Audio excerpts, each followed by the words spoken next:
న్యాయం చేయాలని చెప్పేసి కోరుతున్నాము. ప్రకాశం జిల్లా అద్దంకి బ్రహ్మకుమారి సేవా కేంద్రంలో రేపు ఉదయం 11:30 డ్రగ్స్ ఫ్రీ ఇండియా 10 కోట్ల మెగా ప్రతిజ్ఞ క్యాంపును ప్రారంభించనున్నట్లు నిర్వాహకులు తెలిపారు.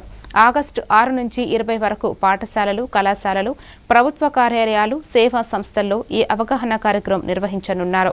కేంద్ర న్యాయశాఖ, హోం వ్యవహారాల మంత్రిత్వ శాఖ, నార్కోటిక్స్ కంట్రోల్ బ్యూరో సమన్వయంతో బ్రహ్మకుమారీస్ ఈశ్వరీయ విశ్వవిద్యాలయం ఈ కార్యక్రమాన్ని నిర్వహిస్తోంది. మేము గత కొన్ని సంవత్సరాలుగా భారతదేశ వ్యాప్తంగా పాఠశాలలు, కళాశాలలు మరియు కమ్యూనిటీలలో వ్యసన ముక్తిపై అవగాహన కార్యక్రమాలను నిర్వహిస్తూ ఉన్నాము. ఈ సంవత్సరం కూడా ఆగస్టు యూత్ డే మరియు ఇండిపెండెన్స్ డే 2 ఈ నెలలోనే వస్తాయి.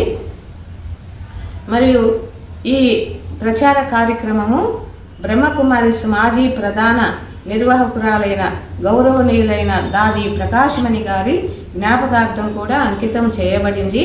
ఆమె తమ జీవితమంతా మానవ సేవకు, విలువలను పెంపొందించడానికి మరియు సమాజాన్ని మెరుగుపరచడానికి అంకితం చేశారు. ఆ స్ఫూర్తితోనే మేము ఈ సేవను నిర్వహిస్తూ ఉన్నాము. కనుక రేపు అద్దంకి సెంటర్లో కమిషనర్ గారు, సిఐ గారు, ఎంఈఓ గారు మరియు ప్రముఖ